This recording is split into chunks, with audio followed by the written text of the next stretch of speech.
ये पढ़ लेते तो नॉर्थ सेट 9 के अंदर आपका आधे से ज्यादा सिलेबस कवर हो जाएगा। इवन जब मैंने खुद ने नॉर्थ सेट दिया था उसमें भी ये क्वेश्चन देखने को मिला था। Hello everyone, this side Pankaj Yadav, nursing officer AIIMS Delhi. तो मेरे पास में काफी बच्चों के मैसेज आ रहे थे कि सर इंपॉर्टेंट क्वेश्चंस बता दीजिए नॉर्थ सेट 9 से पहले। तो मैं आप सारे लोगों के सामने एक लिस्ट लेके के अंदर, इस लिस्ट के अंदर नॉर्थ सेट 8 के अंदर जो क्वेश्चंस आए थे, जो टॉपिक्स आए थे, जो सब्जेक्ट आए थे, वो सारे इसके अंदर इंक्लूडेड है। ये अपडेटेड लिस्ट है, मैंने नॉर्थ सेट 8 से पहले भी बताई थी, नॉर्थ सेट 7 में भी बताई थी, और इसके अंदर आपने खुद देखा होगा कितने क्वेश्चंस आपको देखने को मिले थे। नॉर्थ सेट 9 के अंदर भी आप सारे लोगों के लिए कंप्लीट लिस्ट है। मेरे कहने से एक बार बस इतनी सी रिक्वेस्ट है, ये वीडियो को आखिरी तक देख लेना और कॉपी और पेन लेके बैठ जाना। मैं फटाफट बोलता जाता हूं, आप लिखते जाना और चेक करते जाना। अगर आपने टॉपिक्स ऑलरेडी पढ़ चुके हैं, अगर कुछ रह गया हो तो उसको जरूर रिवाइज कर लेना। बहुत सारा कंटेंट आपको नॉर्थ सेट 9 के अंदर देखने को मिलेगा। तो सबसे पहली मोस्ट इंपोर्टेंट जो सब्जेक्ट आता है, जिसमें से एम्स दिल्ली बहुत बार क्वेश्चन पूछता है, दैट इज ओब्स एंड गाइना वाला, जिसके अंदर सबसे पहले जो टॉपिक है that is code prolapse. Second है डिसेलरेशन वाला, जिसके अंदर अर्ली, लेट और कोड प्रोलैप्स के बहुत क्वेश्चन देखने को मिलते हैं। इसके बाद में सर जेस्टेशनल डायबिटीज मेलाइटिस, उसके साथ में हाइपरटेंशन भी, pre-eclampsia, HIV in pregnancy mother के अंदर। जिसको भी ये मेरी स्पीड तेज लग रही है, इसको चाहिए आप स्लो कर सकते हो सेटिंग के अंदर जाके, लेकिन आप पूरी लिस्ट के लिखते जाना कॉपी और पेन लेके। देन इसके बाद में एचआईवी इन प्रेग्नेंट मदर के अंदर, देन इसके बाद में oral contraceptive methods, next STD, उसके बाद में ईडीडी, देन इसके बाद में molar pregnancy, next ectopic pregnancy, abortion और shock, placenta, APH, PPH. APH और पीपीएच से एम्स के अंदर बहुत बार क्वेश्चन पूछता है। देन इसके बाद में लोकिया, देन इसके बाद में amniotic fluid, sign and symptoms of pregnancy. Last north set 8 के अंदर भी क्वेश्चन आया था इससे रिलेटेड। जीटीपीएल स्कोर से भी आता है, लास्ट में भी आया था। उसके बाद में लियोपोल्ड मैन्यूवर बहुत इंपॉर्टेंट है, रिवाइज कर लेना, लिख लेना। मैंने खुद ने इतने नॉर्थ सेट के अंदर पेपर देखे हैं, बहुत बार ये क्वेश्चन रिपीट होता है। उसके बाद में एपिजिटोमी, उसके बाद में chromosomal defect, labour, pelvic diameter और मेंस्ट्रुएशन साइकिल। ये सबसे मोस्ट इंपॉर्टेंट टॉपिक्स है जो ओब्स एंड गाइना के अंदर आते हैं और हर बार इसमें से क्वेश्चन रिपीट होता है। ये तो आपको जरूर पढ़ना है, चाहिए आपने एक बार तैयारी कर ली हो पूरी उसके बाद भी, और अगर नहीं भी की है तो ये जरूर पढ़ लेना। देन इसके बाद में नेक्स्ट जो इंपॉर्टेंट सब्जेक्ट आता है, not only AIIMS north set के अंदर, जितने भी ऑल इंडिया लेवल पे central government institute exam conduct करवाते हैं उसके अंदर ये सबसे मोस्ट इंपॉर्टेंट सब्जेक्ट है, दैट इज एमएसएन। उसमें से सबसे पहली मोस्ट इंपॉर्टेंट आता है दैट इज एनीमिया। देन इसके बाद में myocardial infarction, angina, heart blocks. Then इसके बाद में नॉर्मल लैब वैल्यूज जो होती है, उसके बाद में appendicitis, pancreatitis, fluid and electrolyte imbalance, emergency drugs, ये भी इसी का एक पार्ट है। देन इसके बाद में बर्न से रिलेटेड बहुत क्वेश्चन देखने को मिलते हैं। Cancer most common in male, most common in female. Then इसके बाद में डाइट गिवन इन डिजीज के अंदर, डाइट के अंदर मैंने इवन जब मैंने खुद ने नॉर्थ सेट दिया था उसमें भी ये क्वेश्चन देखने को मिला था।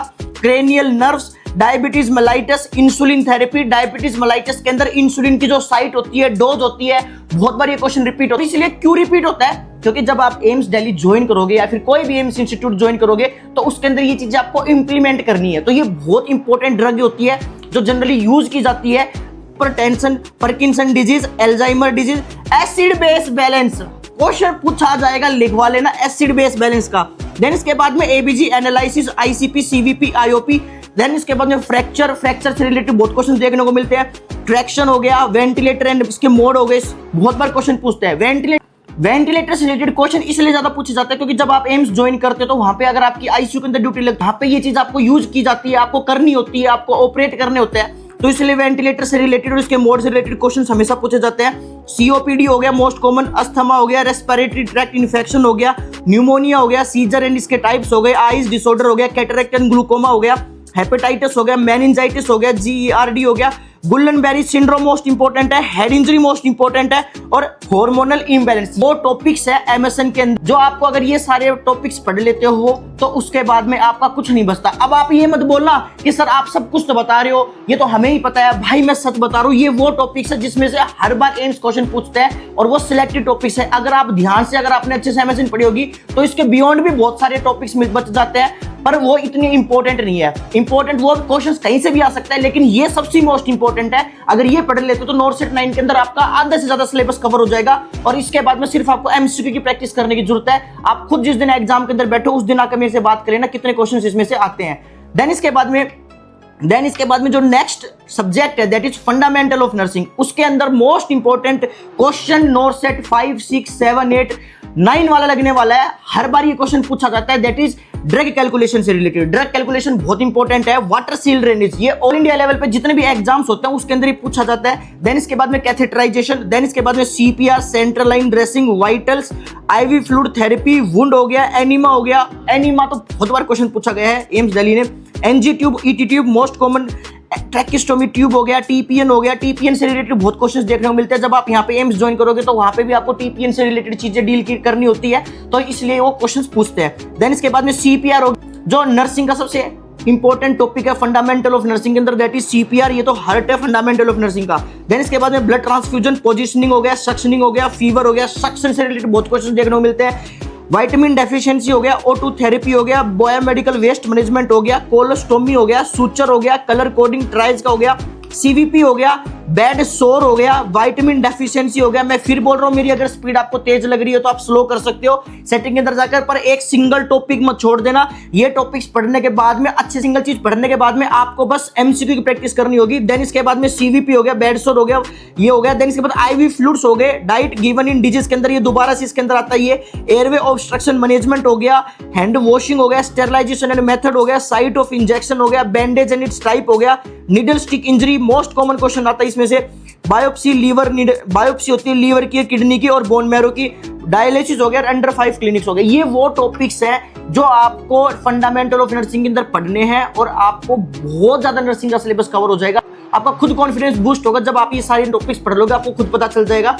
देन इसके बाद में जो नेक्स्ट सब्जेक्ट है दैट इज पीडियाट्रिक, बहुत इंपॉर्टेंट सब्जेक्ट है। सबसे पहले न्यू बोर्न केयर, देन इसके बाद में एनीमिया, वोमिटिंग हो गया, डायरिया हो गया, डिहाइड्रेशन हो गया, माल न्यूट्रिशन हो गया, न्यूबॉर्न माइलस्टोन हो गया, न्यूरल ट्यूब डिफेक्ट हो गया, रोड ट्रैफिक एक्सीडेंट हो गया, एयरवे ऑब्स्ट्रक्शन मैनेजमेंट हो गया, ब्रेस्ट फीडिंग हो गया, कंगारू मदर केयर हो गया, अपगार स्कोर हो गया। और ये इंपॉर्टेंट टॉपिक्स हैं जो आपको पढ़ने हैं। रिफ्लेक्स हो गया, उसके बाद में अंडर 5 क्लिनिक हो गया, हाइपोथर्मिया हो गया, ट्रैक्शन फॉर बेबीज हो गया, न्यूरल हो गया, न्यूरल ट्यूब डिफेक्ट हो गया, जॉइंडस हो गया, पाइलोरिक स्टीनोसिस हो गया, इंपॉर्टेंट है, हेड इंजरी हो गया, माइलस्टोन्स हो गए, फोटोथेरेपी होगी, मेगा कोलोन हो गया, इम्यूनिटी हो गया, वैक्सीन हो गया, टाइम डोज और रूट और हाइपर सेंसिटिविटी रिएक्शन हो गया। ये वो टॉपिक्स है पीडियाट्रिक के अंदर। अब आप ये मत बोलना कि सर आपने सारी तो बता दी, अब बचा क्या? अरे बहुत कुछ और भी बच जाता है भाइयों। एक बार आप उठा के देखना, कोई भी सब्जेक्ट उठा के देख लेना जो मैं टॉपिक्स बता रहा हूं। तो इसलिए अगर आपको ये लगता है कि आपने सब कुछ बता दिया, ये सब कुछ ही है, यूं समझ लो। और ये इंपॉर्टेंट है, अगर आप ये छोड़कर जाते हो तो नॉर्थ सेट 9 के अंदर इसमें से अगर क्वेश्चन कहीं से पूछ लेगा फिर क्या करोगे? तो बेटर है एक बार ये सारे टॉपिक्स रिवाइज करके चले जाना, अच्छे से पढ़ के चले जाना, अच्छे से इनकी एमसीक्यू की प्रैक्टिस करके चले जाना। नेक्स्ट जो सब्जेक्ट है दैट इज साइकेट्रिक, जिसके अंदर आता है electroconvulsive therapy, anorexia nervosa, bulimia nervosa. Question हर बार आता है। टर्मिनोलॉजी इन साइकेट्रिक के अंदर मेनिया हो गया, सिजोफ्रेनिया हो गया, डिप्रेशन हो गया, केज क्वेश्चनिंग हो गया, एल्कोहलिज्म हो गया, एंटीसाइकोटिक ड्रग्स हो गया, फोबिया हो गया, साइको एनालिटिक थेरेपी और बाइपोलर डिसऑर्डर हो गया। ये इंपॉर्टेंट टॉपिक्स है जो आपको साइकेट्री के अंदर पढ़ने हैं, इंपॉर्टेंट है, याद कर लेना। साइकेट्री के अंदर 2-4 क्वेश्चन हमेशा आते ही हैं, ये आपको ध्यान देकर। लास्ट जो सब्जेक्ट आता है that is community health nursing, ये आपको पढ़ना है, जिसमें level of prevention, health program, malaria, dengue हो गई, एमएमआर हो गया, एनएमआर हो गया, वेक्टर बोर्न डिजीज हो गया, PSC, CSC, sub centre, under 5 clinic और पोलियो। ये इंपॉर्टेंट टॉपिक्स है जो आपको पढ़ने हैं, जो आपके लिए इंपॉर्टेंट है। जो लास्ट टॉपिक बचता है जिसके अंदर से हमेशा क्वेश्चन पूछे जाते हैं दैट इज इमरजेंसी ड्रग्स। याद रख लें, तुम्हारे चक्कर में लाइट भी जा चुकी है, लेकिन मैं पूरी वीडियो शूट करके दिखाऊंगा आपको, पूरे टॉपिक्स बताऊंगा आपको, कुछ भी हो जाए। दैट इज एड्रेनलिन हो गया, नॉन एड्रेनलिन हो गया, ये ड्रग्स से याद कर लेना। डोबुटामाइन हो गया, एनसेड्स हो गया, डिजोक्सिन हो गया, वारफरिन हो गया, हिपेरिन हो गया, पोटासियम हो गया, लिथियम हो गया, फेनोटोइन हो गया, NaC हो गया, नॉन एसाइटिल सिस्टीन की बात कर रहा हूं मैं, एट्रोपिन हो गया, डोपामिन हो गया, नाइट्रोग्लिसरीन हो गया, एंटीसाइकोटिक ड्रग्स हो गया और एक्स्ट्रा पिरामिडल साइड इफेक्ट्स होते हैं जिनके ड्रग्स के जो होते हैं, ये भी इंपॉर्टेंट होता है, क्वेश्चंस इसमें से भी पूछे जाते हैं। तो ये लगभग सारे टॉपिक्स मैंने आपको बता दिए, ड्रग्स बता दिए, क्वेश्चंस बता दिए। ये हमेशा एग्जाम के अंदर पूछे जाते हैं। नॉर्थ सेट 8 के अंदर जो क्वेश्चन पूछे गए थे वो भी इसके अंदर मैंने ऐड ऑन कर दिए हैं। सारा सब कुछ याद कर लेना, और ये कोई नहीं बोलेगा कि सर ये तो सारा सब कुछ आपने ऑलरेडी बता दिया तो क्या ही बच गया, ऐसा कुछ नहीं है, बहुत कुछ और भी इसके अलावा बच गया। आप सारे लोगों को ये रिवाइज करने हैं, इंपॉर्टेंट है। और फिर भी कोई कंफ्यूजन रह जाता है तो कमेंट करके मुझे जरूर बताना है। और पंकज है 999 इंस्टाग्राम पे मुझे फॉलो कर सकते हो, मैसेज कर सकते हो, बात कर सकते हो। और कोई डाउट लगता है अगर आपको मेरे से डायरेक्टली पर्सनली बात करनी है, और टारगेट एलियम सर्च मार लेना टेलीग्राम पे, फ्री टेस्ट सीरीज चल रही है नॉर्थ सेट 9 को लेकर, वो भी आप चेक कर सकते हो। बस सब्सक्राइब जरूर करके जाना, एटलीस्ट जब तक आपका नॉर्थ सेट 9 का एग्जाम नहीं हुआ, जब तक और भी जो सजेशनल और मोटिवेशनल वीडियो आप सारे लोगों के सामने मैं डालता रहूंगा। बाकी वीडियो अच्छी लगी तो लाइक जरूर कर देना, चैनल को जरूर सब्सक्राइब करके जाना। बाकी मिलते हैं नेक्स्ट मोटिवेशनल वीडियो में, तब तक के लिए खुश रहे, माँ बाप का नाम रोशन करते रहे। जय हिंद, जय भारत और जय भोलेनाथ।